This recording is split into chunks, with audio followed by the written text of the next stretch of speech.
David Lidington about that this morning, because the Minister for the Cabinet Office is there in our Millbank studio. Very good morning to you. Morning. Well, let's start with that. I mean, there is a claim now from the Russian side that because we haven't seen the victims of this nerve agent attack, apparently it never happened. I think that is just desperation. These two people are desperately ill. They're both in intensive care. They're being looked after by some of our top medics at the local hospital. And obviously there's appropriate protection in place, given what's happened. What do you make of the way that Russia is responding?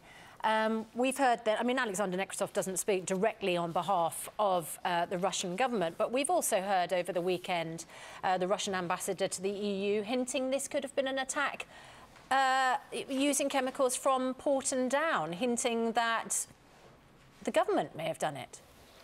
Well, this is absolutely classic tactics. It's very similar to what we had at the time of Litvinenko's murder a few years ago. Obviously, there is still a police investigation going ahead down in Wiltshire, but what's already clear is that the type of nerve agent that was used is one that was developed within the Soviet Union. It's the sort of thing that would have been kept very closely by the Russian authorities, although its use, indeed its stockpiling, is in flagrant breach of international law against chemical weapons.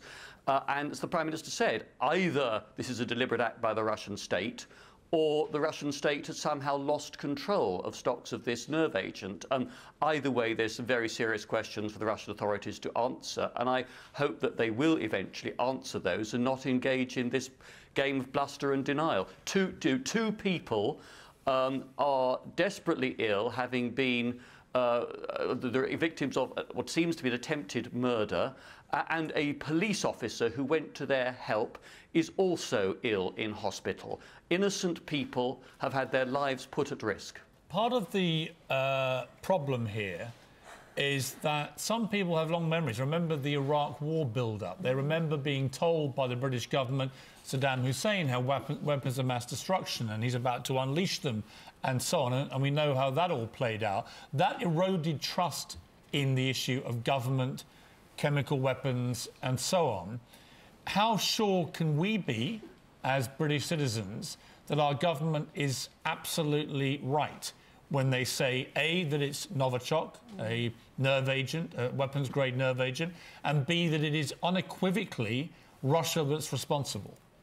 Because in this case, the analysis is being carried out of an agent which has been found on British soil. It's not a question of trying to work out from intelligence about what might be held or might be done in another country. Those scientists are trained to operate independently, to give their best analysis and verdict on the basis of evidence to the authorities. And we have an independent police force. The police force carries out an investigation, makes recommendations about possible prosecutions without reference to government. You know, ministers can neither order an investigation to start, nor can ministers call off a police investigation or, for that matter, a prosecution. We have police and prosecutors in this country who are independent of ministerial direction.